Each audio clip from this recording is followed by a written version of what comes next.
정보가 있는 시사 토크쇼 장윤선의 팟짱. 다음은 팟짱 서포터즈 1호 광고입니다. 양꼬치집에 대한 모든 편견을 깼다. 풍무 양꼬치. 착한 가격, 품격 있는 공간. 국내외 유명인들도 자주 찾는 풍무 양꼬치. 나는 그 집 양갈비가 훨씬 맛있던데. 누나, 나는 그 집 맛있는 요리들이 지금도 잊혀지지 않고 있어요. 단체석이 많아 모임하기 좋은 곳. 풍무 양꼬치. 대림역과 구로 디지털 단지 역점 두 곳에 있습니다. 예약 문의 02809-9292, 02809-9292. 잠깐, 팟짱 애청자라고 말씀하시면 통큰 서비스를 제공합니다.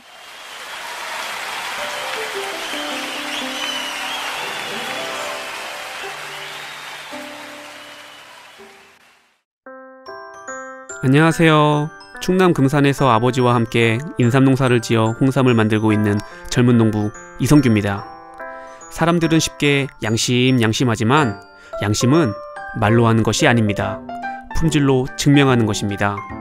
양심은 고지식의 대명사 아버지가, 품질은 항상 발전을 추구하는 아들이 각각 책임지는 환상적인 조화, 거기다 직거래라 가능한 합리적인 가격까지. 믿을 수 있는 홍삼 제품을 찾고 계신가요? 노력한 만큼 내어주는 자연의 마음을 알기에 참 착한 홍삼. 지금 검색창에 정성농장 홍삼을 검색하세요.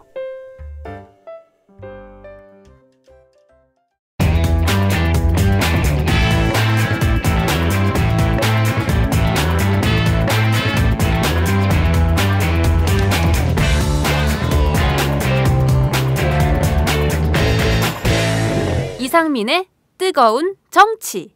매주 목요일에 고정 코너 시작하겠습니다. 이상민의 하하하. 뜨거운 정치 시작하겠습니다. 이상민입니다. 네, 예. 반갑습니다. 또 왔습니다. 네, 이 방송 나오는 걸 싫어하는 분들도 계시겠지만 또 왔습니다. 아, 그러니까요. 장윤선이 있는 한 네. 저는 끝까지 갑니다. 아, 같이 가실 겁니까? 네. 장윤선이 없어도 네. 또 나옵니다. 제 자리를 탐내시는 것 같아. 네? 그런 것 같아요. 자, 의원님 앞에 선물이 도착했어요. 네, 홍삼. 뭡니까? 정성농장에서 만드는 홍삼액. 예. 이거 하라고 장윤선 대기자님이 시켰습니다. 아이, 하나 드세요. 네. 저희가요. 이 프로에 막 광고가 막 여러 개가 네. 막 수만 개가 앞으로 붙을 거라며요. 붙기를 희망하면서. 아니, 저희가 이게 그 중소 자영업자들이잖아요. 네, 그리고 네. 영세 자영업자들이 요새 굉장히 어려운데 맞아요. 그 어려운 가운데 장윤선의 팟짱 힘내라고 서포터즈. 그러니까 네, 후원을 해주시는 분들이에요. 예. 진짜 근데 대한민국 큰 특産금액을 네? 무슨 대기업들이 재벌 기업들이 막 큰 금액을 광고하는 것은 아니지만 굉장히 소규모로 양심을 걸고 아버지가 농사짓고 아들이 이렇게 제품을 개발하는 회사예요. 그 농장이에요. 네, 그러니까 의원님 하나 드세요. 왜 안 드세요? 오마이뉴스가 가위도 꿋꿋하게, 드리고 빨대도 드렸는데 안 잡서. 먹어도 됩니까? 네, 그 빨대 있습니다 거기. 영상으로 해야 되는데. 아, 영상으로 해야 되는데. 이 소리는 이상민 위원장 홍삼 드시는 소리입니다. 어떠세요? 양이 조금입니다. 딱 2번 먹으니까 없네. 예, 투샷 하니까 네. 끝나네. 양을 줄이고 질을 좋게 만드셨대요. 맛있네요. 아주. 의원님 댁에서 뭐 드세요? 건강식품. 먹는 거 없어요. 네, 없어요? 아, 그럼 홍삼 하나 드세요. 예, 그렇게 되겠습니다. 아, 진짜 네. 정성농장 네. 홍삼에 네. 양심으로. 저도 처음 들어보는 네. 이게 사업자 같은데요. 네. 잘 되기 바랍니다. 네. 해서 농사. 젊은 일꾼들 많이들 채용하시고 좋은 일꾼하는 우리 정성농장 네. 진짜 큰 기업으로 네. 이런 기업이 삼성까지 되는 날 한 막 100만, 네. 200만, 300만 젊은 일꾼들을 네. 꼭 일자리 만들어 주세요. 네. 그리고 나이 퇴직한 분들 50 넘고 60 넘은 퇴직한 분들도 네. 또 채용해 주세요. 그러게요. 예. 네. 그 양심으로 농사짓는 홍삼이니까요. 예. 함께 다 같이 한번 드셔보시면 좋을 것 같아요. 혹시 뭐 장 기자님 댁 아니세요? 네? 장 기자님 댁. 제가 이런 거 하면 좋겠어요. 그러면 바짝 안 해도 되는데. 예. 자, 본론으로 들어가겠습니다. 예. 지금 국회에서는 뜨거운 쟁점이 붙고 있습니다. 선거제도 개혁 관련된 이슈인데요. 이게 본래 작년에 헌법재판소 판결 이후에 그때 좀 뜨거웠어야 되는데 역시 마감이 닥쳐야 일을 하는 기자들처럼 이 총선이 8개월 앞으로 다가오니까 개혁 논의가 뜨거워지고 있습니다. 거의 도화선이 됐던 게 이제 그 지난 26일 새정치민주연합 혁신위원회에서 발표한 5차 혁신안의 골자 내용이기도 한데요. 우선 의원님은 좀 어떠세요? 우선 헌법재판소가 경우 없이 지나치게 오버했어요. 그때 3대 1로 한 건 소송구제에서 3대 1로 한 건 위헌이다. 네. 거기까지는 좋아요. 네. 그런데 선거구를 3대 1이 아니라 2대 1로 해야 된다까지 나선 건 입법까지 좌지우지 결정을 한 거 아니에요. 네. 입법 방향까지. 그거는 헌법재판소가 할 일이 아니죠. 좋습니다. 네. 그런데 저는 이게 소선거구제에서 여전히 머무르는 이런 쓸데없는 소모적인 그 논란만 가중된다. 네. 지금 우리 당 혁신이고 또 이종걸 원내대표가 주장했던 건 또 우리 당이 나가고자 하는 건 지역주의 타파. 네. 더 나아가서 이 지역주의를 불러내는 것이 양대 정당. 새누리당, 새정치민주연합이 특정 지역 영호남을 기반으로 해서 영호남을 볼모로까지도 할 수 있죠. 네. 해서 지역 패권주의에 근거해서 거대 정당끼리 적대적 공생을 하는 거죠. 네. 그러니까 다른 생각, 다른 어떤 아이템을 갖고 정당을 하는 그런 정당이나 그런 분들이 정치적 결사권을 맡고 있는 겁니다. 네. 양대 정당이 꽉 누르고 있죠. 네. 그러니까 국민들은 선거를 할 때 강제적 선택을 할 수밖에 없죠. 그렇죠. 새누리가 싫어서 새정치민주연합, 네. 새정치민주연합이 싫어서 새누리 둘 다 상당수 좋은 건 맞습니다. 아니에요, 맞아요. 그 사이에 더 선택을 정치의 소비자인 국민이 유권자가 다양한 상품 중에서 하나를 고를 수 있게끔 네. 다양화시켜야 되는데 양대 거대 정당이 딱 들어앉고 쥐고 있고 모든 그 법제도나 운영을 양대 정당 중심으로 가다 보니까 네네. 그 거대 정당이 독과점 구조하는 거죠. 독과점 구조를 타파하려면 물론 우리 당에서 주장하는 권역별 비례대표 필요합니다. 그러나 그보다 더 근원적인 건 네. 소선거구제가 아닌 중대선거구제입니다. 예를 들어서 네. 우리 대전이 6개 선거구거든요. 대전이 예. 6개. 그러면 지금 새누리당, 새정치민주연합 셋입니다. 아, 반반씩. 3대3. 예. 그런데 6개 선거구 대전을 하나의 선거구로 하게 되면 네. 3석 이상을 하기가 쉽지 않습니다. 아, 양당 모두. 그죠? 예. 새정치민주연합이든 새누리든 예. 기껏 아무리 많아도 3석 음. 대체로 2석일 가능성이 높습니다. 2대2. 그러면 3석, 2석, 네. 1석은 제3당이 가져가죠. 아. 또는 2석, 예. 1석은 또 다른 C당, D당이 가질 수 있죠. 아. 네. 어느 지역도 다 그렇게 될 겁니다. 예. 영남, 호남도 그런 지역적 패권이 완전히 영남은 새누리당, 호남은 새정치민주연합, 기껏 뭐 새누리당에 누가 되니까 지역주의 타파했다. 이건 말이 안 되죠. 그러니까요. 지난번에 아니, 이정현 의원 당선돼가지고 예, 그거는 그런 얘기 나왔잖아요. 아니 순천인가 곡성인가 그 지역 출신이 된 건데 네. 지역 사람이 되는 걸 하는 게 아니잖아요. 네. 어떤 정치적 지표, 이념, 깃발을 가고 가치를 갖고 하는 경쟁이 돼야 되는데 네네. 그게 아니라 그 지역의 출신이잖아요. 우리 대구에서도 김부겸 전 의원은 대구 경북고등학교 출신이에요. 네. 그러니까 거기는 다른 사람이 비집고 들어갈 수가 없어요. 그냥 그쪽에 터잡아서 그냥 옷만 새정치민주연합을 입었을 뿐이죠. 네. 그리고 그게 얼마나 됩니까? 한석. 그거를 저는 깨야 된다고 네. 생각됩니다. 그러니까 그래서 큰 틀에서 정리를 해주셨는데요. 일단 지금 방향은 소선거구제로 돼 있는 것을 중대선거구제로 바꾸고 그렇게 하면 양당이 공이 독과점 구조를 깰 수 있다. 과반을 넘을 수가 없죠. 예, 어느 정당도 과반 넘을 수가 없고 제3당, 4당이 생기죠. 예. 다양한 당이. 그러면 그중에 고객인 국민이 자유롭게 선택하는 거죠. 물론 그 중에도 마음에 안 들겠지만 네. 양대 정당이 지배적으로 있는 것보다는 네. 메뉴가 다양할 거 아니겠습니까? 네. 짬뽕도 있고 네. 짜장면도 있고 네. 볶음밥도 있고 또 울면도 있고 네. 안 그렇습니까? 그리고 또 저는 양대 거대 정당을 지탱하는 게 교수단체입니다. 뭐냐면 지금 교수단체를 이루려면 20석. 교수단체가 뭐냐? 국회에서 의사결정에 참여할 수 있는 지분이거든요. 네네. 20석 이상입니다. 그러니까 19석까지 가진 정당은 아무 소용이 없어요. 식물 정당이에요. 식물 국회의원이에요. 저는 그거를 5석 이하로 내려야 된다고 봅니다. 아, 교섭단체를 5석 이하로 낮춰야 그래야 된다. 각 정당이 자신들이 주장을 자유롭게 할 수 있지 않습니까? 예. 아니 정당이 그냥 정치만 하는 게 아니라 국회에서 일을 할 수 있어야 되는데 네. 일할 수 있는 주체가 지금은 20석 이상만 돼 있거든요. 네네. 그러니까 그게 양대 정당을 거대 정당의 독과점 구조를 지탱해 주는 거죠. 예. 그거를 대폭 낮춰야죠. 네. 자, 그러면 일단 뭐 여러 가지 쟁점들을 또 하나도 주셨는데. 있어요. 하나만 할게요. 예, 예. 정당 설립 활동은 국민의 기본권입니다. 마음대로 세웠다가 헤어지고 할 수 있어요. 그런데 네. 이것도 중앙당, 5개 시도당의 요건, 네. 다음에 당원수 이런 걸로 거대 정당을 지탱해주고 소수당이 진입할 수 없게끔 만들어놨어요. 또 하나 정치자금법, 네. 양대 정당의 특혜 배분합니다. 이거 깨야 됩니다. 그래서 형평에 맞게 의석수에 맞게 배분을 해야죠. 그렇군요. 이런 것들을 깨야만 네. 양대 정당의 그동안 그 특혜, 특권, 네. 탐욕에 네. 기반한 이 독과점 구조를 깰 수 있다고 봅니다. 네. 제가 이 얘기를 오늘 우리 당 원내대책회의에서 공개적으로 했거든요. 방금 하고 오셨죠? 예, 그랬더니 어느 의원이 그러더라고요. 네. 너무 이상적이라고. 아니 이상적으로 생각하고 실천적으로 행동해야죠. 그러니까요. 그런데 자, 그 굉장히 큰 덩어리를 쫙 말씀을 예.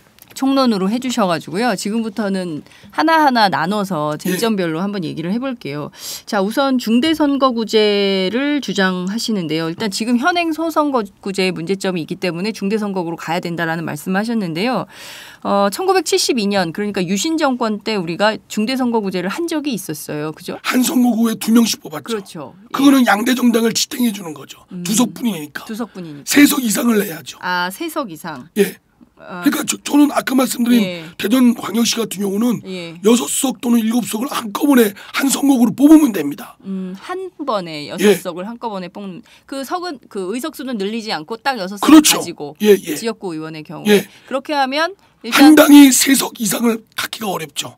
어느 당이든. 네. 왜냐하면 6명 다 내보내면 예. 다 떨어지죠. 자, 그러면 우선 여기에서 중대선거구제를 하면 양당 독과점 구조는 확실히 깨질 수 있습니까? 이것만 하면 됩니까? 그건 아니잖아요. 물론 그죠? 권역별 비례표도 해야 되겠죠. 동시에 해야 될 것 예, 같아요. 예, 이제 예. 중대선거구제로 바꾸고 그다음에 비례표 권역별 비례대표제를 확대하고 이렇게 얘기인데 일단 사람들이 권역별 비례대표제가 어떤 건지라고 의문을 가져요. 그래서 그거 살짝 설명을 해주세요. 근데 예, 충청권, 네, 영남권, 호남권에서 얻은 정당 득표 가지고 네. 정당이 내세운 그 비례대표들을 의석을 결정하는 겁니다. 네, 그러니까 충청도에 정당 했더니 저 우리 새누리당이 4, 네. 우리가 6. 그러면 그때 고 인구수에 배정된 비례대표들을 네. 충청권을 4대 6으로 배정하는 거죠. 지역별로. 또 예컨대 뭐 정의당이 또 있다. 네. 그러면 4대 5대 1이다. 그럼 4대 5대 1로 배분하는 배분하는 겁니다. 거예요. 예. 또 다른 당이 있다. 3대 4대 2대 뭐 2 뭐 이렇게 한다든지. 예, 예. 그렇게 이제 배분을 하는 거예요. 그러면 그 권역을 충청, 영남, 호남 이렇게 나누면 뭐 그렇게 할 수도 있고 예. 뭐 어떤 시뮬레이션 보니까 충청도하고 경북하고 예, 충청도하고 경북. 경북 쪽 예. 그리고 경남하고 예. 호남권 예. 뭐 이렇게 하는데 제가 볼 때는 문화적 차이가 있으니까 네네. 충청권, 영남권, 호남권, 수도권. 수도권, 이렇게 강원도 네 개로 이렇게, 나눠가지고 강원도. 수도권을 좀 뭐 여기 한강 한수 이남 이남, 이후로 한수, 이북 뭐 하든다든지 이렇게 나눠- 좀 문화적인 게 그래도 어느 정도 공통적인 게 좀 있어야 되거든요. 예. 예. 그렇게 해서 권역별로 나눠서 하면 굉장히 많은 변화가 있을 수 있을 것 같아요. 그렇죠. 자, 우선 한번 아니 생각을 근데 해봐야 될 것 같아요. 권역별만 하면 네, 50 지금 비례대표가 56. 지금 새누리당은 비례대표 줄이려고 하거든요. 네. 근데 지금 있는 게 54석인데 네. 큰 엄발의 오줌 누기죠. 네. 저는 그래서 중대선거구제까지 하면 화끈하게 될 수 있다고 생각합니다. 근데 잘 안 하려고 그래요. 우리 당 아까 원내대책에도 어느 의원이 그러더라고. 네. 뭐 호남 출신 의원인데 네. 조금 뭐 누굽니까? 아니 이름은 말했다 저 친해가지고 그래도 말씀하세요. 네. 궁금해요, 사람들이. 아니 따로 전화 주시면 알려드릴게요. 근데 네. 좀 나는 이해는 해요. 지역적 이해관계가 있다는 걸 알지만 예. 호남 출신 그러면 호남은 우리 당 의원들 상당 부분 지금 저기 배제가 될 겁니다 아마 그죠? 네. 호남에서도 다 우리 새정치민주연합이 되는 게 아니니까 예. 1당, 2당, 3당 다 고루 되겠죠. 그러나 그걸 벗어나야만 네. 영남도, 수도권도 그리고 국민의 선택권이 네. 우선 다양하게 네. 예, 강제적 선택을 지향할 수 있는 방안이라고 생각됩니다. 예. 정말 이게 중요한 포인트인 것 같아요. 자, 무당파가 30%가 계속 유지가 되고 있어요. 그 사람들 그분들이 찍을 수 있는 당이 있어야 찍고 싶은 당이 없는 거죠. 예. 그리고 뭐 좀 그냥 어쨌든 이 정권이 바뀔 것 같지 않다라고 생각하는 사람들은 새누리당을 계속 지지하는 것이고 또 도저히 새누리당은 용납이 안 된다는 분들은 대안이 없으니까 새정치민주연합 강제적 선택을 예, 하죠. 강제적 선택을 하고 정의당을 지지하는 분들은 계시지만 계속 소수 정당, 소수 의견에 예. 이제 머물러 있는 표를 한 10% 얻는데도 이렇게. 10% 상당의 네. 의석을 배분받지를 못하는 겁니다. 그렇군요. 그러면 그 10%를 지지한 C당 네. 또는 뭐 5%를 지지한 뭐 D당이 있다면 그 유권자들은 완전히 국민도 아니죠. 네. 유권자의 권리도 인정 못 받는 거죠. 네. 그런데 저는 우리 당에서도 저항이 있을 거라고 봐요. 새누리당은 물론이고 이거 쉽게 안 될 겁니다. 저는 현실성으로 볼 때는 네. 쉽게 안 될 거예요. 왜냐? 네. 거대 정당의 기득권 특혜를 내려놔야 되거든요. 네. 근데 우리 당은 그러나 우리 당은 어떤 당입니까? 개혁하는 당 아닙니까? 네. 이상을 꿈꾸고 네. 이상을 보호하는 당 아니에요. 그러니까요.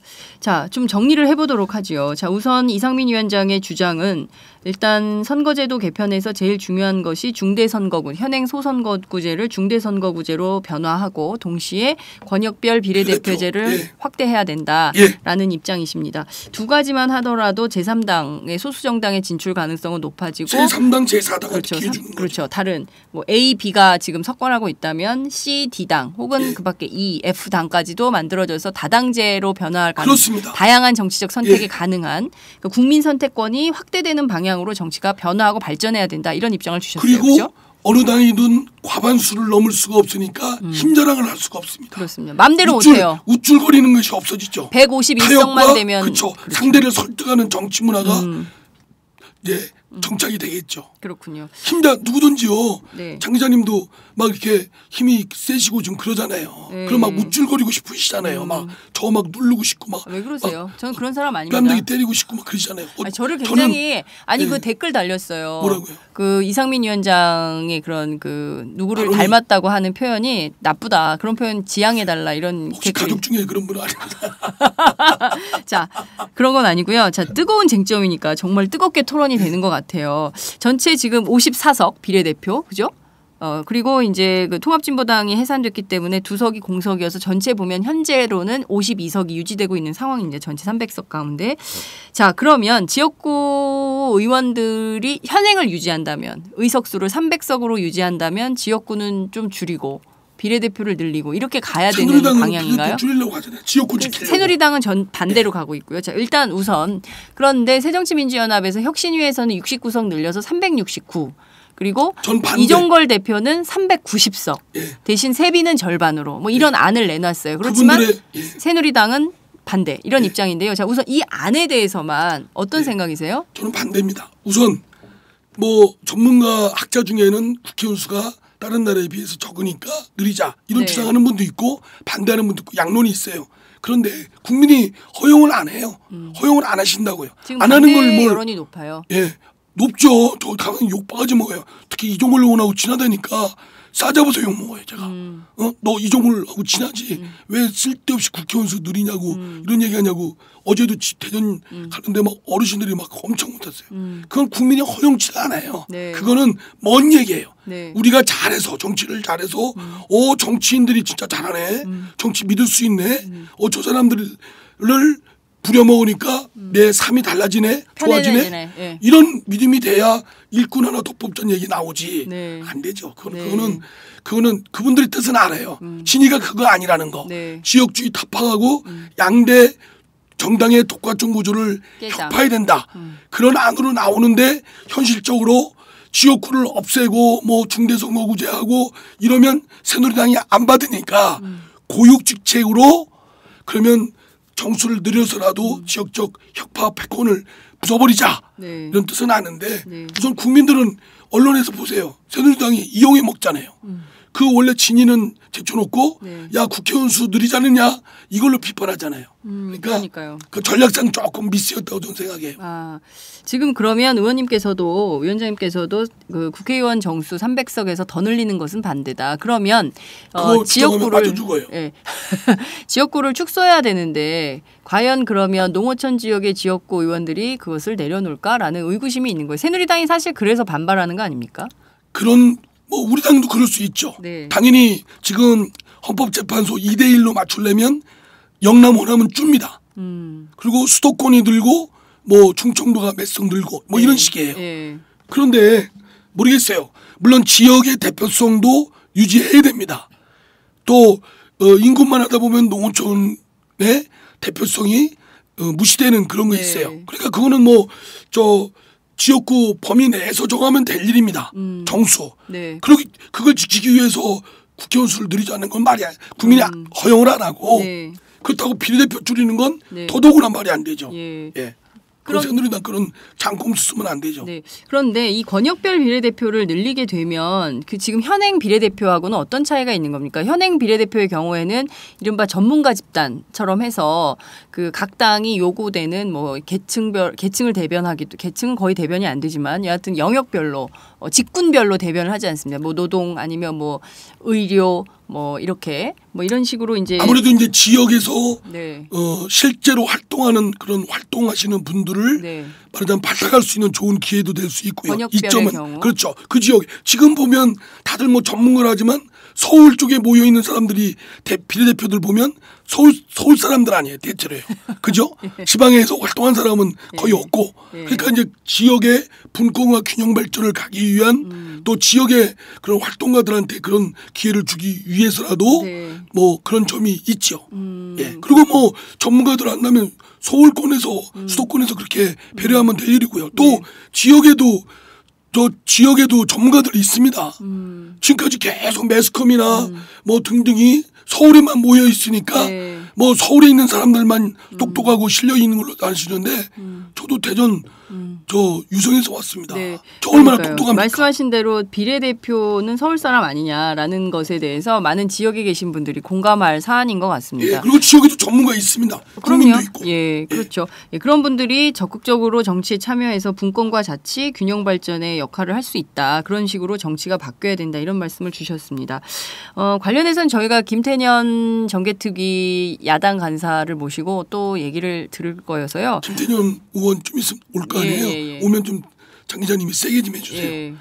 그냥 권역별 비례대표만 당에서 정했다고 하지 말고 네. 그 지도자답게 네. 중대선거구제 네. 또 교수단체 의석 5석으로 대폭 낮추는 거 완화시키는 네. 거 정치자금법 이렇게 대폭 군소정당에도 배분 합리적으로 하는 거 네. 독차지하지 말고 네. 그리고 정당도 국민의 정치적 기본권인 만큼 예. 설립도 아무렇게나 할 수 있고 예. 하도록 예. 그렇다가 싫으면 그만두고 그 정치자금법을 군소정당들도 합리적으로 배분받게 하라. 이것은 굉장히 그 합리적인 주장이신 것 같아요. 다 합리적이지 않습니까? 굉장히 다 합리적인데요. 특히 이거는 그죠? 예, 정의당이나 이런 쪽에서 정의당 나 생각 안 되게 하는 거예요. 원하는 또 뭐 수호 꼴통당이 나와도 좋아요. 뭐 오버아이당인가 무슨 당 나오든 좋다 이게. 아니 그러니까 예. 그분들이 괜히 길거리에서 소리 지르지 말고 정당 결사에서 네. 선거에서 검증받으라 이거죠. 아. 그런데 저는 어느 당이든 다채롭게 그러면 그분들이 국민이 지지하는 게 드러날 거 아니겠습니까? 강제적 선택이 아니고. 네네. 알겠습니다. 특히 지금 그 교섭단체를 5석 이하로 하자라는 말씀을 주셨는데요. 지금은 20석이지 않습니까? 예. 교섭단체 벽을 왜 이렇게 높게 해놓은 거예요? 양대 정당이 그 기득권 특권을 구조를- 누리기 지탱하는 거죠. 예. 그러니까 나머지 20석이 안 되는 19석 정당도 네. 정당 구실을 못하는 겁니다. 국회의원이 식물 국회의원이에요. 왜냐하면 모든 의사결정, 협의는 논의는 교수단체 대표끼리 하잖아요. 네. 그죠? 그렇죠. 예. 그러니까 양당 간 협의로 결정하죠. 그리고 끊임없는 소모적인 정쟁에 빠져들고요. 거기에 과반이 넘지 다 어느 정당도 과반이 넘지 않으면서 네. 여러 A, B, C, D, E 이런 대석기 정당이 있다면 네네. 따로 또같이라는 연합 정치를 할 수 있죠. 연합 정치.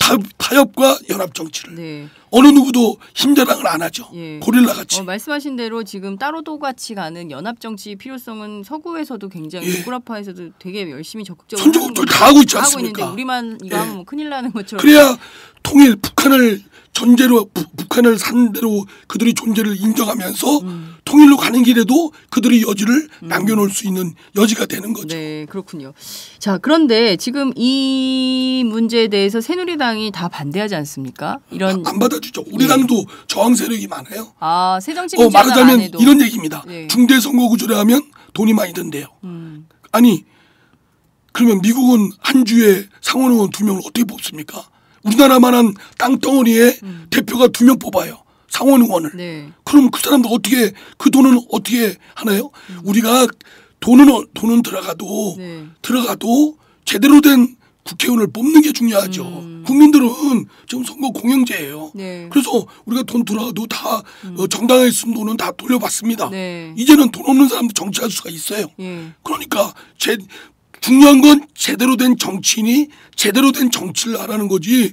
무슨 돈 아까우니까 니들 뭐 하라 이게 아니죠. 근데 보수 언론들은 벌써부터 그런 지적을 합니다. 중대선거구의 경우에는 고비용 저효율 그렇죠. 구조다. 네. 돈이 많이 들기 때문에 이것은 하면 안 된다라고. 그럼 대통령 뭐를 뽑아요? 전국에 대한민국에 한 명 뽑는데 네. 돈 많이 드니까 그만둬야지 그러면. 그냥 그죠? 네. 돌아가면서 하지. 이상민도 하고 장윤선도 하고 이종걸도 하고. 여하튼 이런 것은 말이 안 된다. 예. 선거구가 넓어서 돈이 든다.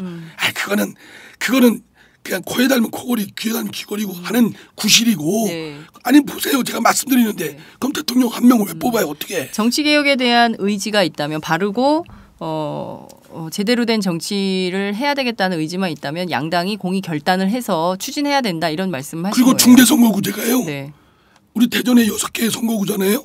그럼 6명 뽑는 거예요. 똑같이. 그러니까 뭐 돈 들어가는 건 똑같아요. 오히려 아주 지저분한 중상모략 막 험담 허위 비방 이런 것들이 없어질 수 있죠. 왜냐하면 범위가 넓으니까 광역이니까 예. 그런 말 해봤자 먹히지도 않죠. 그러니까 정책과 네. 그냥 대표성에서도 지금 대전은 구청장 제가 유성구인데요. 네. 유성구청장의 선거구와 제가 똑같아요. 그러면 대표성에서 다른 게 하나도 없잖아요. 구청장이나 의원님이나 똑같네요. 똑같아요. 그러니까 네. 우리 구민들은 유성구민들은 네. 구청장한테 할 얘기를 국회의원한테 하고 네. 국회의원한테 구청장이 할 얘기를 하고. 헷갈려요. 민원이 대표성이 달라야죠. 그렇죠. 예, 우리한테는 국가정책과 관련된 국가정책과 일을 관련된 걸 해야죠. 예. 그리고 지방자치와 거기는 관련된 건 그 구청장 구청장님한테 단체장한테 얘기하고. 하고 구의원, 시의원분들한테 해야죠. 예. 그 대표성이 달라져야 된다고. 예, 그러니까 국민들도 헷갈리는 거예요. 그러니까 구청장한테 이게 민원을 해결해야 될지, 근데 왠지 보기에 구청장보다는 국회의원이 센 것 같거든요. 그러니까 또 똑같은 현안을 국회의원한테도 얘기하는 거예요. 전봇대 무슨 가로등 안 들어오는 것도 저한테 해요. 그러면 그래요? 해야 돼요. 네. 안 하면 그러면 구청장님한테 전화하실 거 아니에요. 누가 민원 제기했는데 그렇죠. 이런 거 좀 빨리 해라. 구청에 예, 왜 이거 안 하냐. 하죠. 아니 예. 해달라고 하죠. 왜 안 하고 그 슈퍼 울트라 호통치지 않으세요? 단체장들은 저 슈퍼 울트라 갑이에요. 그래요? 예. 국회의원들이 그들은 저 단체장들은 집행 권력이 있잖아요. 왜 그러세요? 국회의원이 그래도 훨씬 세죠. 뭐 진짜 무슨 구청장이 더 세다 이렇게 말씀하시면 사람들이 그 진실로 받아들이지 않습니다. 아니 진짜 그렇습니다. 여기 예컨대 네. 뭐 과거와는 달라졌을 수 강남구에 있겠죠. 국회의원들 몇 명 딱 있잖아요. 네. 뭐 여하튼 말씀을 굉장히 정치자금법. 열정적으로 말씀을 해주셔서 정리가 좀 많이 쉽게 되셨을 것 같습니다. 중대선거구제, 권역별 비례대표제, 그리고 국회법, 교섭단체, 교섭단체, 정당 설립, 존속, 그렇죠. 자유. 네, 그리고 다음에 정치자금. 예, 정치자금법 개혁까지. 독차지하지 말는 거. 정개특위를 들어가셨어야 됐을 것 같아요. 전 진짜 제가 진짜 하고 싶은 거예요. 네. 나는 우리 당도 네. 이걸 치고 나가야 된다고 봐요. 물론 쉽게 되긴 어려울 거야. 새누리당이 안 받아주고. 네. 그러나 지금부터 끊임없이 진짜 정치 얘기를 해서 네. 에너지를 모아가지고 네. 가까운 날에 이루도록 해야죠. 네. 여하튼 지금부터 진짜 정치가 필요할 것 같아요. 새정치민주연합의 힘과 의지와 노력으로 새누리당을 설득해서 이게 선거제도 개혁이 온전하게 국민 편익에 부합하는 방향으로 이루어질 수 있도록 뭐 저기 해주시고요. 보통 특권 내려놓자 하는데 자질구레한 거 내려놓잖아요. 뭐 엘리베이터 어쩌고 저쩌고 뭐 좋아요. 그것도 좋은데 중요한 아주 진짜 큰 이해관계를 놔야지. 네. 우리 당도 그 소수 줍니다. 네. 새누리당도 줄고. 네. 그럼 과반수 있는 당 아무것도 없고. 예. 그렇게 해 나가야죠. 그렇죠. 그래야 연합 정치도 3당 4당 가능하고 5당 생겨서. 그렇죠. 새로운 변화의 물꼬를 틀려면 정말 새 사람들이 들어와야 돼요. 그리고 그러면 군소정당이 거대 정당에 대한 자극을 주지 않습니까? 그렇죠. 근데 완전히 막아버렸잖아요. 담을 높게 쌓고. 네. 지금 시대는 네. 오픈이에요. 개방된 사회예요. 네. 그러니까 열어놔야 돼요. 네. 왜 지들만 해요? 그러게. 왜 지들만 해요? 예. 굉장히 결정적인 말씀하셨어요. 왜 지들만 해요? 녹색당도 좀 할 수 있게 예, 해주고 그럼요. 노동당도 좀 할 수 예, 있게 해주고 그렇습니다. 예, 그렇습니다. 여러 당들이 좀 다양하게 서구에는 정말 그다음에 열심히 활동하는 그 정당들이 지역 우리는 란트, 없어요. 돌려도 란트 네. 그런 정당 그것만 하는 정당도 있잖아요. 그러니까 원전 반대. 지방선거만 나오는 정당. 그렇죠. 예. 예. 우리는 그런 정당의 다양성이 없어서 정말 이런 다양한 민주주의를 국민들은 보고 싶어요. 네, 우선 10만인 클럽 6주년 축하드리고요. 제가 오마이뉴스에 바라는 게 있다면 자본의 영향 없이 이렇게 시민들의 힘을 모아서 정말 사회적 눈치 보지 않고 올바른 목소리, 바른 시각에서 저희들에게 세상을 많이 알려주시면 좋겠고 앞으로도 이렇게 아직 인원이 많이 안 모인 거로 아는데 더 많은 후원자들 생겨서 10만인 더 넘어서 100만인까지 이루어졌으면 좋겠습니다.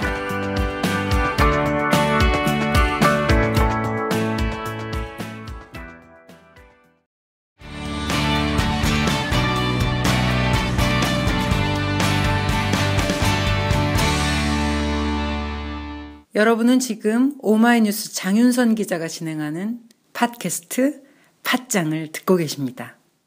국정원 해킹 관련해서 장기전이 되고 있는 상황입니다.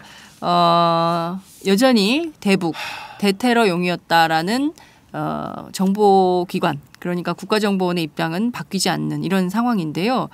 문제는 민주주의에 있는 것 같습니다. 이 사건을 좀 어떻게 국회 안에서 해결할 수 있을까요? 저는 이명박 정부에 이어서 박근혜 새누리당 정부도 네.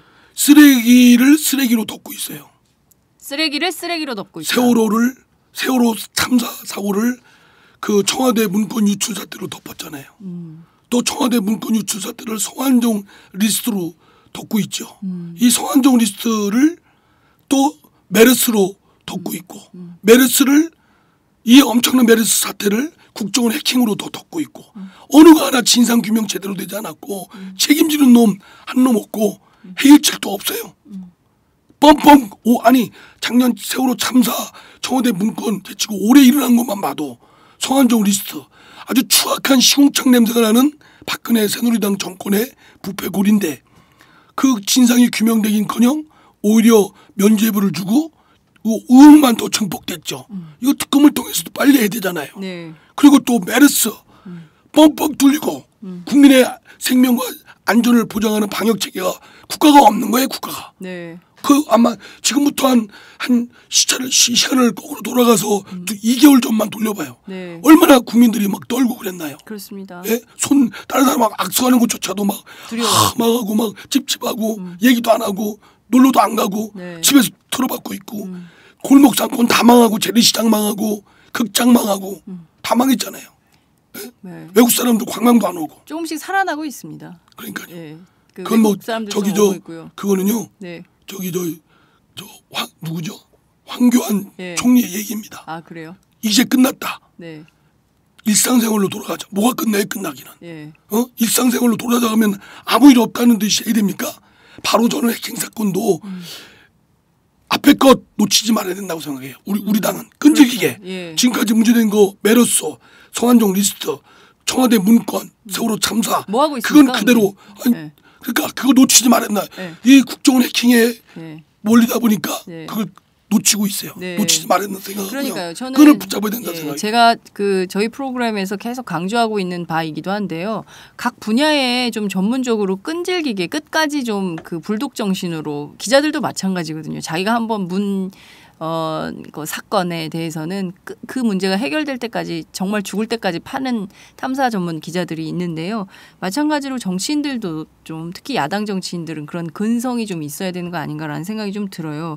말씀하신 대로 국정원 해킹 사건에 대해서 지금 국정원이 계속 우리를 믿어달라 내놓는 정보와 증거는 없지만 우리의 입장을 믿어달라고 강구하고 있습니다. 그 흔히들 죄진 사람들 있죠. 범인. 네. 범인들이 하는 얘기예요. 아, 나 그래요? 믿어달라. 아. 응? 범인들이. 자기들 범죄를 숨기겨야 되잖아요. 그건 본능이잖아요. 네네. 그러니까 내놓지도 않고 네. 믿을 만한 증거도 근거 자료도 내놓지 않고 예. 그냥 믿어달래요. 네.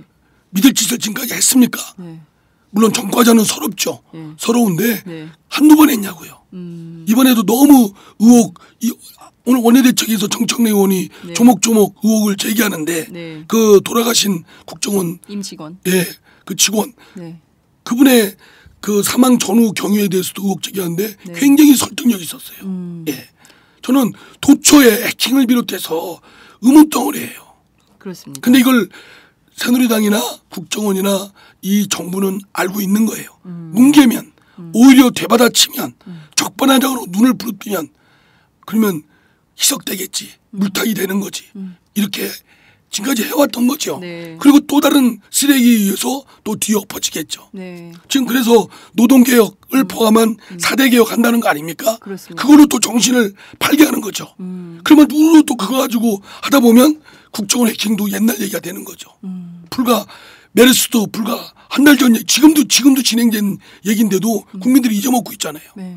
성한종 리스트. 야 이런 더러운 놈들이냐 이렇게 한탄하던 국민들이 잊고 있잖아요.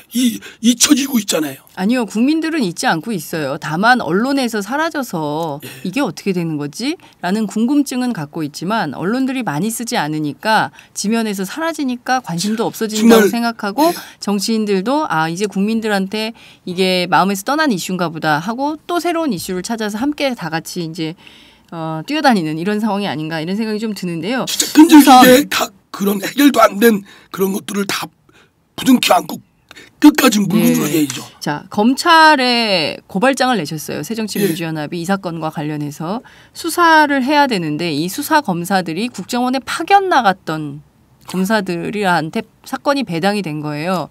공안부. 이걸 어떻게 이해해야 됩니까? 뭐 흔히 쓰는 말 있죠. 네. 고양이한테 생선가게 맡기는 거죠. 보나마나 그러니까 의도는 정해져 있어요. 네. 국정원, 현 정부, 새누리당 이 추악한 해킹의 국민 생활 낱낱이 엿보고 엿듣는 이 검은 그림자들을 네. 숨기고 싶겠죠. 예. 그리고 이제 새누리당은 소위 노동개혁 등을 포함한 4대 개혁 이런 걸로 이슈로 또 끌고 가면서 이거를 묻히게 하려고 하겠죠. 그러니까 8월부터는 노동개혁을 예. 이슈로 해서 뻔합니다. 밀어붙이고 뭐 막 그 공안 탄압을 하고 민주노총에 대해서 막 압수수색하고 뭐 이런 방향으로 갈 거라는 거죠. 예, 제가 보면 뻔합니다. 지금까지 그렇게 해왔잖아요. 네. 그러면 또 노동개혁 때문에 또 막 그쪽으로 쏠리게 하고, 되고. 그러면 이제 해킹은 지금 시끄러운 언론이나 네. 이런 것들은 다 또 손사같이 없어지고 노동개혁 새누리당이 하려는 그 거짓 개혁 네. 그 노동자들 죽이기 예. 탄압하기 예. 이걸로 뭐 떡칠하는 거죠. 예. 말씀하신 대로 그런 그 전망은 저희들도 해볼 수 있을 것 같아요. 근데 문제는 기자들 입장에서 제가 말씀을 좀 드리자면 새로운 뉴스가 나와야 기자들은 또 기사를 쓰게 되거든요. 근데 국정원 해킹과 관련해서 국정원의 반박은 있지만 그 반박에 대해서 재반박을 하는 새정치민주연합의 결정적인 단서나 근거는 없는 거예요. 그걸 증명하라는 게 이제 국정원의 입장에서 답답하긴 하죠. 들으시는 분들이 나무라시고 네. 꾸준히 마시겠죠. 네, 달게 받겠습니다. 그런데 아무 권한이 없어요. 내놓으라고 하는 거 요구하면 안 내놓으면 그만이에요. 미국 국회는 국회의원이 항목을 다 내놓으라는 그러니까 디스커버리라는 제도가 있어요. 네. 그래서 어디가 필요하면 관련 항목을 목차를 다 먼저 달라고 해서 받고 네. 그리고 그 목록 중에 필요한 거는 또 요구하면 반드시 제출하도록 했어요. 안 내놓으면 형사처벌 받습니다. 네. 이런 제도가 뒷받침돼야 되는데 네. 국정감사든 네. 국정조사든 청문회든 네. 또 이와 같은 이런 건에 국회가 요구하는데 네. 안 내놓으면 그만이에요. 그러니까 저는 그 법을 좀 바꿔야 되는 거 아니에요? 그 제도에서부터 법사위원장이 좀 해야 되는 거 아닙니까? 해야 되죠. 예. 국회법 지난번에 그러니까요. 그거 시행령이 법률에 위반되면 국회가 고치도록 수정 요구하겠다. 네. 근데 요구해서 안 들으면 아무 대책도 없는데 네. 그거조차도 박근혜 대통령은 위헌이라고 하고 새누리당의 그 맹종 부대들, 맹박들, 기박들 그런 그들은 아주 납작업 들어서 대통령이 지시에 그냥 저기들처럼 그냥 XX처럼 몰려다니고 네. 거수기 역할, 행동대원 역할하고 있는 거죠. 그러니까요. 결국 그렇습니다. 그러니까 네. 이게 진짜 야당이 똑바로 해야 되겠지만 야당이 주어진 이 한계도 제한 매고 지극히 제한이고 아무런 수단이 없어요. 말로 떠드는 것밖에 없어요. 자료가 있어야 우리가 검증을 할 거 아닙니까? 네. 안 내놓는다는 거 아니에요. 안철수 이번에 진상조사 정보지키기 위원장이 요구하는데도 안 내놓잖아요. 그러니까 안 내놓는데 방법이 없어요. 두들겨 팰 수도 없고.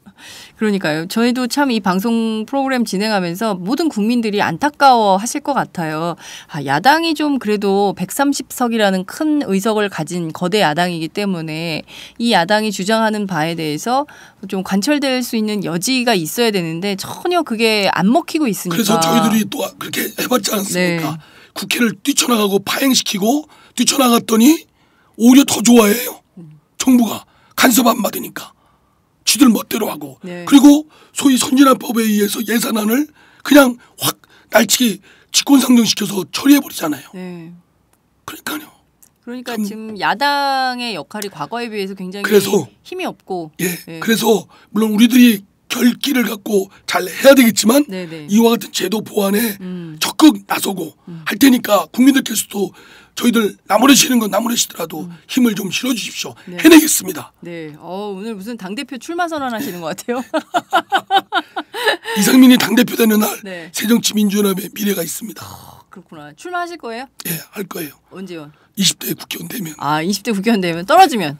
떨어지도 할 거예요. 갑자기 약해지네. 갑자기 목소리가 2배 이하로 떨어졌어요. 목소리 기운이. 근데 대표 나가는데도요. 네. 돈이 많이 든대요. 당대표 선거 나가는데요. 당대표 나가는데 최고위원들 네. 내가 유승희 최고위원 얘기 들었더니 네. 그 문자 메시지 비용만도 몇 천만 원씩 한 번에 나간대요. 그래요? 한 1억 이상 든대요. 1억이요? 당대표 나가면 진짜 더 매덕가 있죠. 매덕. 들리는 말에 따르면 한 10억 이상 든답니다. 정말요? 그러면 진짜 그러면 그 돈 어디서 나요? 그러면 문재인 대표가 10억 쓰셨다는 얘기예요 이번 선거 때? 모르겠어요. 그건. 네? 난 이번에 당대표 할 때 거긴 참여 안 했기 때문에 모르겠는데요. 그렇군요. 돈이 많이 드는 선거 제도를 좀 당 차원에서부터 좀 혁파해야 되겠다는 생각이 좀 드네요. 그렇습니다. 그렇죠? 그게 사실이라면. 아니면 중앙당을 없애든지 네. 당대표 사무총장만 없앨 게 아니라 당대표 최고 뭐 다 없애고 거기에 국가 보조금 들어가는 거 국민월세 그거 받지 말고 원내 정당화 평소시는 그리고 뭐 시도당 있지 않습니까? 시도당 협의회 같은 걸 구성해서 이렇게 돌아가면서 순번제로 의장 같은 거 하고 이렇게 슬림화를 할 필요가 있다고 봅니다. 네, 그것도 뭐 또 하나의 정치혁신 과제가 될 수는 있겠네요. 그런데 문제는 지금 국정원이 이제 저렇게 버티고 있고 또 야당에서 할 수 있는 게 없고 우리 공전되는 상황이에요. 그리고 굉장히 이게 좀 치고받는 양상은 좀 더 좀 가라앉겠지만 이게 가늘고 길게 갈 수밖에 없는 이런 상황인데 국정원이 보면 2012년 댓글 사건이 있었죠. 그리고 사이버 사령부 사건이 있었죠. 그리고 이번에 이제 해킹 사건까지 터졌는데요. 앞서 말씀하신 대로 8개월 뒤 내년 4월에 총선이 있습니다. 과연 민주주의 제도적 민주주의가 온전하게 지켜질 수 있는 것이냐에 대한 의문이 많이 있는데요. 이 사건을 제대로 야당이 핸들링을 못하면 결국 선거를 믿을 수 있는 거냐라는 의혹까지도 저작거리에선 나옵니다. 그렇습니다. 그런 점들은 어떻게 보완을 해야 될까요? 결국 이제 국회가 네. 아까 말씀드린 대로 종국적으로 제 역할을 할 수 있도록 제도적 보완을 좀 해야 되지 않겠습니까? 네. 그래야 자료 내놔 내놓게 의무화시키고 네. 그걸 가지고 분석해야 되는데 내부에서 국정원이 우리한테 내부 고발 제보를 하지 않은 한 사실 그건 힘든 거 아니겠습니까? 네네. 그래서 국회법 개정 국회가 국회의원들이 제대로 그걸 파헤치고 진실 규명하고 책임 묻고 할 수 있도록 네. 뒷받침하는 제도 보완이 좀 키워드라고 생각합니다. 그렇습니다. 그래야 우리가 할 수 있는 공간이 생기죠. 네, 하겠습니다. 네. 열심히 해주세요. 예. 네. 지금 앞서 말씀해주신 대로 세월호, 십상시 파문, 그다음에 성완종 리스트 파문, 그리고 메르스, 국정원 해킹 이렇게 쭉 오고 있습니다. 박근혜 정권에서 벌어진 그 중대형 사건들, 큰 사건들인데요. 메르스 관련해서 모든 국민들이 굉장히 답답했던 것이 세상에 복지부에서 대응하는 것이 저게 뭐야? 뭐 계속 비밀주의로 일관하고요. 그래서 사실 문영표 장관은 계속 가는 거야? 이 사건이 마무리가 되면 문영표 장관도 경질될 수밖에 없을 것이다라는 것이 국회 보복위 의원들의 입장이었는데요. 계속 가요, 그냥. 그죠? 그러니까 나는 참 생계형 장관이에요. 어디 일자리가 없는 모양이에요. 네? 네? 일자리가. 아니 이때쯤이면 자기가 물러나야 되잖아요. 좀 이렇게 텔레비 사람들 앞에 공무원들 부하 직원들 앞에 있는 게 부끄러워. 않을까요? 저 같으면 놔두고 올 것 같은데. 네. 그런데 아주 후한무치하게 당당하게 다녀요. 국회도. 국회 오세요? 그러면요 뭐 보건복지위 열리면 네. 장관이니까 오겠죠. 예? 나도 몇 번 봤어요 이렇게 지나다가. 그래요? 나도 말씀을 좀 하시죠. 아니, 문영표 그래서- 장관 부끄럽지 않습니까? 아니 그러니까 딱 이게 있잖아요. 예. 하도 기가 막히면 말이 안 나와요. 딱 마주쳐서 네. 안 물러나세요? 이러고 싶은데 네. 딱 얼굴 보는 순간 불쌍해 보여요. 생계형 장관이어서. 오죽하면 저렇게 살까? 예, 저렇게 어디 여기 아니면 갈 곳이 없고 빚이 많은지 예? 도대체 그런 장관들 한둘입니까? 네. 예, 자기 장관 해야 될 역할 권한 행사를 제대로 못하고 대통령 말씀하시면 받아쓰고 네. 적자 생존 그것만 하고 아니 저기하고 한번 보세요. 김정은 그 장면 나오는 거 있죠? 네. 그 옆에 그 떨거지들도 뭘 받아쓰잖아요. 예, 수첩 그죠? 꼭 갖고 다니더라고요. 예. 북한도. 여기도 똑같아요. 아니 나는 그렇게 그런 나쁜 것만 서로 본받냐고. 남북이 난 부끄러워요. 너무. 남북이 너무 똑같은 문화를 갖고 있는 것 같아요. 수첩에 받아쓰는 문화. 아니 근데 물론 중요한 그 대통령이 그 발언이 있을 때는 당연히 기록을 해야 되겠죠. 그렇지만 국무위원이니까. 근데 이 사태에 대해서 전혀 책임을 안 진다? 이것을 국회가 용인하고 용납해야 용납할 수 없죠. 되나라는 생각이 이미 좀 국회의 들어요. 예. 메르스 특위에서는 그 국정가 감사원에 감사 청구를 했고요. 네. 했고 이제 문영표 장관 사임도 촉구한 걸로 알고 있습니다. 네, 그렇군요. 그렇지만 문영표 장관은 그냥 그대로 가고 있는 이런 상황인데요. 뻔뻔해요. 네. 그 박근혜 대통령이 사실 2013년 여름 휴가 때는 그 인사했었잖아요. 깜짝 인사. 근데 지난해 올해는 그냥 청와대 작년에도 그랬고 올해도 청와대에 그냥 머문다는 건데요. 휴가 이후에 뭔가 좀 입장을 내야 되는 거 아닌가라는 얘기도 있어요. 국정원 해킹에 대해서도 아무런 말이 없고요. 메르스 사태에 대해서 책임을 추궁해야 될 장관들에 대해서도 아무런 언급이 없는 이런 상황인데요. 그 점은 좀 어떻게 박근혜 대통령 직접 만나셨잖아요. 예. 네, 국회의원 때도 봤죠. 네. 그 생계형 대통령인 것 같아요. 그분도. 예? 네. 아니 그러니까 뭐 국가적 이슈, 국민적 논란이 있으면 대통령이 전면에 나서서 해결을 해야 될 거 아니에요. 해결을. 네. 해결, 문제 해결. 문제 해결 나는 그냥 외면하고 있어요. 그러면 안 되죠 대통령께서. 네. 그리고 좀 이따 또 외국 간다고 하겠죠. 예? 외국? 네. 외국 왜 안 나가시나 모르겠어요. 지금 휴가 중이시니까. 아니 또 외국 어디에 또 가겠죠. 어느 나라로 가겠죠. 미국 아마 갈 겁니다. 미국 지난번에 가려다가 못 갔잖아요. 그러니까요. 메르스 때문에 못 갔잖아요. 그러니까 메르스가 이제 잠잠해지고. 김무성 당대표 보세요. 미국 가서 참 나라에 그래도 공당에 그 당이 어떤 당이 무슨 당인지 그 관계없이 그래도 당의 집권 여당의 대표인데 가서 머리 조아리고 뭐 중국보다 미국이 더 앞에 있다라든가 뭐 이런 얘기 있다든가. 근데 그렇게 큰절하는 거에 대해서 미국 사람들은 어떻게 생각할까요? 미국 다녀오셨죠? 예. 네. 어떻게 생각해요? 그럼 우리 나는 식으로 큰절 한 적 없어요. 예? 큰절 안 하셨어요? 당당하죠. 예. 아유 영어를 못해서 그렇지 당당합니다. 저는. 예? 굿모닝.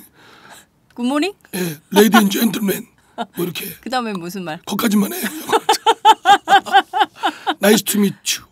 거기까지만. 예, 거기까지. 그 이상은 못합니다. 아니 그런데 말씀하신 대로 진짜 그 여당 대표가 미국에 가서 하는 어떻게 보면 굉장히 사대주의적 행태에 대해서 국민들은 곱지 않은 시선을 보내고 있습니다. 진짜 그 말이 안 되죠. 말이 안 돼요. 네. 말이 안 되죠. 네. 그게 말이 됩니까 지금? 네. 지금 이 대명 천지에. 예. 그런 행동에 대해서 국회의원들은 비판하시죠? 야당 의원들만 비판하나요? 꼴같죠. 아니 진짜 그런 꼴을 보기 싫죠. 예. 그게 뭡니까 그게? 우리 상대당이고 경쟁하는 당의 대표지만 그게 뭐예요 그게? 그 언론에서 왜 툭하면 대선 반열에 올랐다고 합니까? 누가 대선 반열에 올랐어요? 아직 대통령 선거 한참 남았는데. 그 김무성 대표 대선 지지도 조사에서 늘 높게 나와요. 1위 하고 그러잖아요. 그러니까 대선 지지도 조사 때문에 거론했지. 예. 이상민 넣어보세요. 안 나와요. 지지율이 안 나와요. 지지율을 좀 높이세요. 돈 좀 할게요. 네? 대선 오마이뉴스 밥장 듣는 여러분 저 댓글에 뭐라고만 하지 마시고 여론조사하면 이상민 찍어주세요. 예.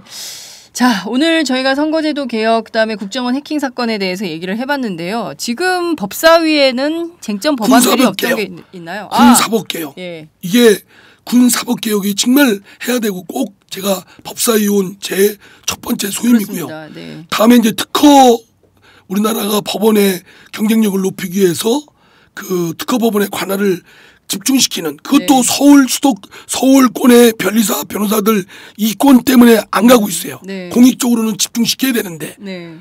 또 하나는 상고법원입니다.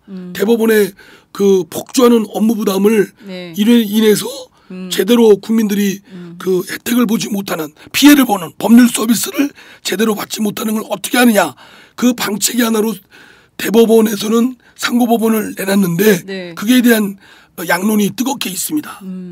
그렇군요. 이 세 가지가 쟁점 법안이라고 할 수 있을까요? 예. 그러면 우선 군사법제도 개혁 관련해서요. 군사법원 폐지에 국방부가 반대한다면서요. 소극적이죠. 예, 반대하는 것은 아니고 아니 소극적입니까? 그러니까 조금 나아갈 뿐이지 찔끔 엄발에 오줌 누기 네. 그것만 하는 겁니다. 예컨대 어떤 작년 내가 국방부 장관한테도 그랬어요. 네. 우리 저 법사위에 오셨을 때 작년 그 윤일병 사건 났을 때 나라가 얼마나 분노하고 여러분들은 얼마나 깜짝 놀랐고 어떻게 하겠다고 했냐. 네. 근데 1년 지나니까 또 잊어먹는 거예요. 슬금슬금 다시 옛날로 돌아가는 거예요. 근데 국회는 그걸 잊으면 안 되죠. 그렇죠. 계속 문제 제기하는데 네. 거기에 또 새누리당 미안하지만 의원들 소극적입니다. 그리고 내 이 말씀 한번 들어주는데요. 국회에서 병영 개선 특위를 만들었어요. 네. 그랬더니 그것 때문에 또 미뤄져요. 거기는 법안 제출권도 없거든요. 네. 결국 법사위에서 해야 되는데 정부나 새누리당이 뭐라고 핑계대냐면 병영 개선 특위가 활동이 종료돼야 정부에서 법안을 내고 법사위에서 본격 심의하겠다. 그러니까 그것 때문에 늦어졌어요 또. 네, 그렇군요. 그러니까 이런 특위 남발하는 거 네. 해서는 안 됩니다. 네. 각 상임위가 있는데 네. 뭐하러 자꾸 합니까? 그러니까요. 별도 특위를 그거 자꾸 만들어서 솔직히 상임위를 눈에 보이는 무력화하는 얘기거든요. 거예요. 네. 의원들 자리 마련해주고 일자리 창출해주고 아. 그러면 안 되죠. 일자리요? 위원장까지 아유 특위위원장 하면 판공비 나오지 않습니까? 아, 판공비가 얼마입니까? 나 모릅니다. 그래요? 예. 상임위원장 꽤 나옵니다. 상임위원장도 꽤 나오지 않습니까? 예, 나옵니다. 네. 그 판공비로 뭐 하십니까? 여기저기 있습니다. 여기저기. 전 그러나 네. 우리 애들 학자금이 안 씁니다. 그러시죠. 제 학자금은 갑자기 변호사 때 벌어놓은 돈으로 합니다. 홍준표 지사가 갑자기 생각이 나네요. 생활비에 쓰셨다는. 저는 안 씁니다. 자, 군사법원 폐지하고 군 인권 보호관 제도가 굉장히 초미의 관심사인 것 같아요. 군대 보낸 어머니들, 아버지들, 그렇습니다. 그 아이들에 대해서 굉장히 그 노심초사하고 있는 애국심이 어디서 상황이에요. 나와요. 그리고 아니 다른 나라들은 모병제도 하는 나라 있잖아요. 네. 반드시 보내야 된다는 게 지고지순한 천리가 아니에요. 네. 그러나 우리나라의 현재의 남북 분단 상황이나 동북아에서의 강대국에 쌓인 걸 볼 때 네. 젊은 청장년들을 의무적으로 군대 보내자. 네. 그거 국가를 위해서 봉사하는 거 아니에요. 그럼 보호해줘야죠. 네. 그런데 하기는커녕 두들겨 맞아서 죽게 하면 되겠어요. 그렇습니다. 의문사 네. 군대 보내서 그 의문사로 인한 사인이 불명된 알지 못하는 그런 부모들이 울고불짖음이 정말 눈물 납니다. 네, 그렇습니다. 저도 군 의문사 사건 사회부 때 취재한 적이 있었는데 그죠? 아직도 냉동고에 있는 젊은 청년들이 많이 있습니다. 더 이상 군대 안에서 억울한 죽음이 없도록 군인권보호관 제도는 반드시 불시에 조사해서 사건을 처리할 수 있는 권한이 반드시 보장된 인권보호관이 마련이 돼야 된다. 그 제도가 도입돼야 된다고 군대 내에서 이루어지는 그런 범죄 행위가 낱낱이 진상규명되고 책임자를 문책하도록 지금 사령관이 쥐고 있는 군 사법 관련 권한들을 놓도록 해야 됩니다. 그런 것들이 하겠습니다. 제가 법사위원장님 하겠습니다. 반드시 정기국회 안에 반드시 해내겠습니다. 올 국회 안에서 반드시 하겠습니다. 알겠습니다. 이상민 위원장님 못하시면 어떡하죠? 합니다. 반드시 근데 합니다. 보면 저희가 늘 하겠습니다. 그리고 그 다음 주에 나와서 안 됐습니다. 이런 적이 많아가지고 저희가 믿질 못하겠어요. 믿을 만한 구석이 없다는 것도 인정합니다. 그러나 이번엔 믿어주십시오. 그러게요. 이번에는 한번 저희들이 눈 똑바로 뜨고 하겠습니다. 그러면 지켜보도록 제가 하겠습니다. 와서 저 힘드네요. 못하면 꽂네요. 이래야 되겠습니까? 한다고 해야지. 자, 그래서 이번 주에 뽑은 이상민의 노래 어떤 겁니까? 지금 또 전화기로 여러분, 찾고 계십니다. 무덥고 스키 차고 짜증나죠? 자, 우리 삼복더위 중간에 이 노래 지금 들려드리겠습니다. 저기 그냥 시원한 바람을 많이 맞으십시오. 이상민 위원장님은 휴가 언제 가십니까? 저요? 휴가 없습니다. 그래요? 이상민 위원장님 지금 엉덩이를 흔들고 계십니다. 춤을 추고 계세요. 이 불어오는 그곳으로 가네. 그대의 머리털 같은 나무 아래로 벌거니는 기차에 기대어 장장님도 하세요. 편지를 쓴다. 꿈에 보았던 길. 그 길에서 있네. 선곡을 위해서 굉장히 많은 노력을 하시는 것 같아요. 설레임과 두려움으로 불안한 행복이지만 그러나 우리는 느낀다. 가사 나옵니다.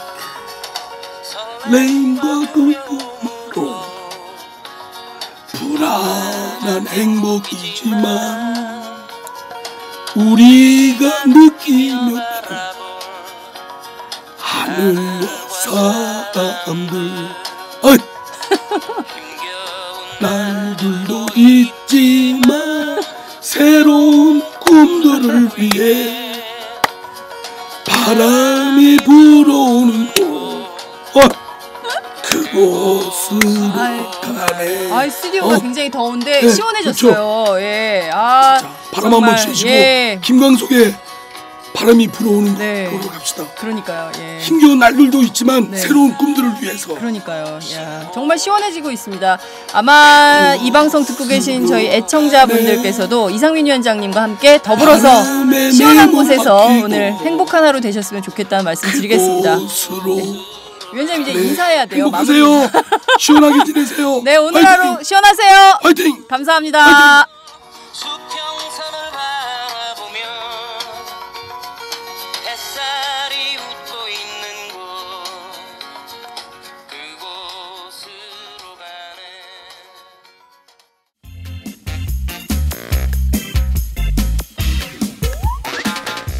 매일 정오 여러분의 점심시간 맛있게 씹어드실 뉴스를 보내드리는 장윤선의 팟짱.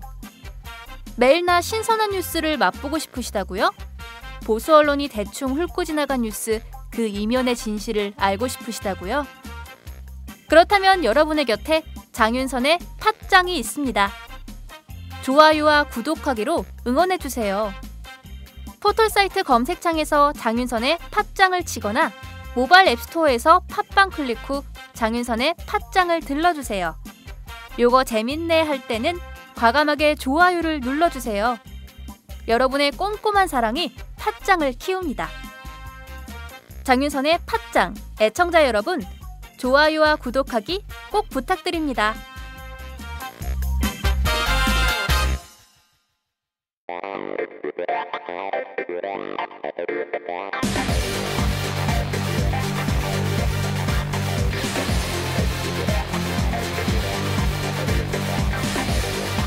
정보가 있는 시사 토크쇼 장윤선의 팟짱. 팟짱.